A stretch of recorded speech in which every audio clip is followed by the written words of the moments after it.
Global happenings today. We communicate, we analyze global news. Stay tuned.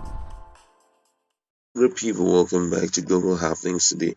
We're so excited to have you again. Sunday at DM aka Sunday, but will have spoken again, and this time around, he has proven that he is still a freedom fighter as he has rolled out a new strategy to get Yoruba nation, and this clearly shows that the spirit of freedom is at work in him. According to Harriet Tubman, he said that if you hear the dog, keep going. If you see the torches in the wood, keep going. If there's shouting after you, keep going. Don't ever stop.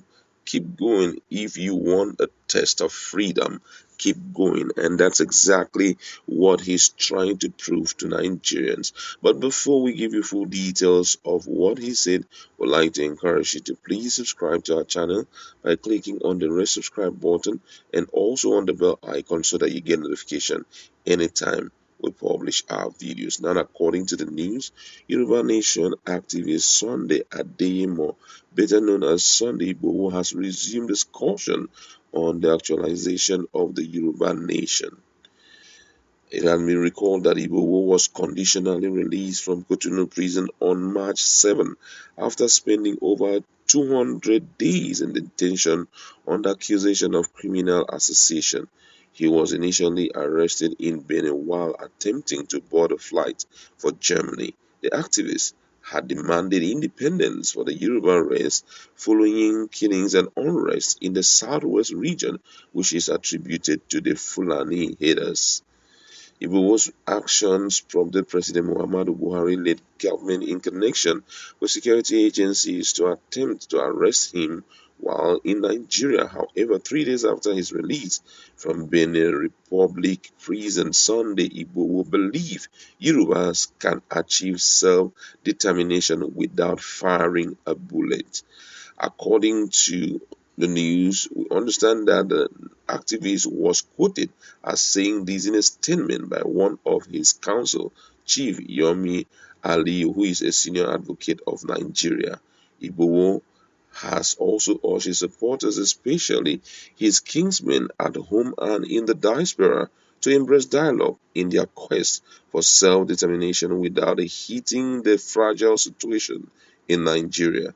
The activists had, in a viral video clip earlier, prayed against war. Igboho has maintained his call for peace considering the current situation in Europe involving Russia and Ukraine.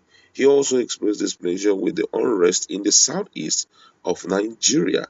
Igboho again thanked all his supporters, leaders, and President of the Republic of Benin, Patrice Talon, over his release from prison. According to the statement, Sunday Adeyemo, aka Sunday Igboho Osha, thank all that are supporting him, especially his leaders, Baba Professor Akintoye and Baba Professor Wale Adeniran, and all Nigerians, especially his people in Ilana, Orwa, and affiliates seeking self-determination.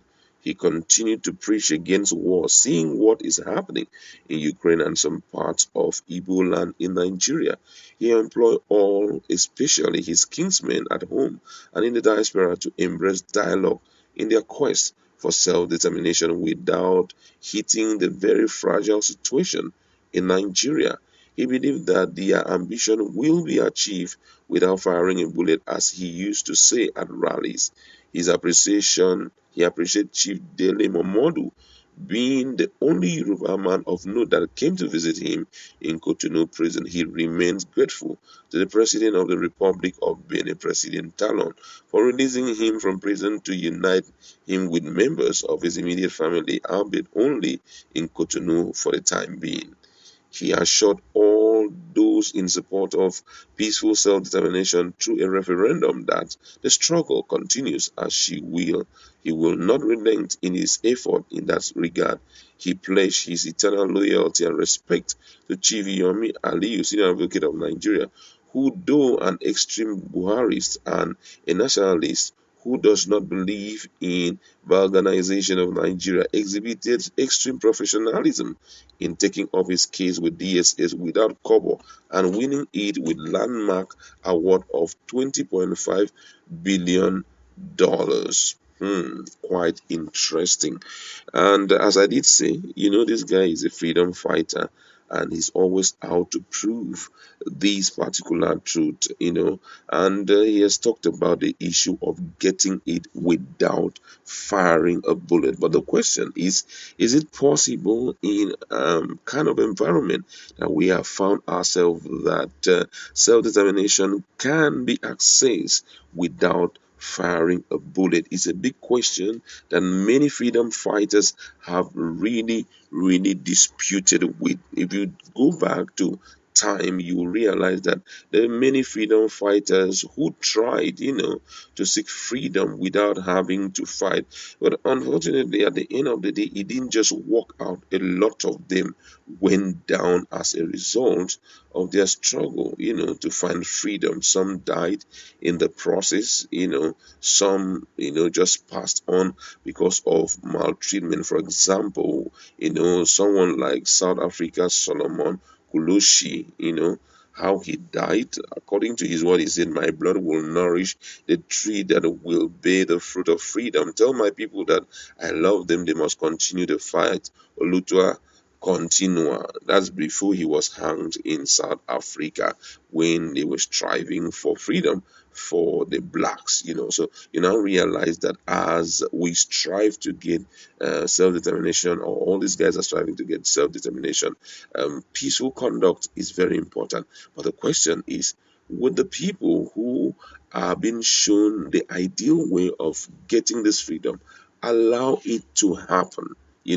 And unfortunately, this has been one big issue for all leaders. I'm telling you, the case that is happening in Ukraine, Russia, Ukraine has a little bit to do with the issue of freedom also. Though we know that there is political undertone and all of that. So, but right now, Igboho is saying enough of going the wrong way, because possibly he does not want to see more blood again.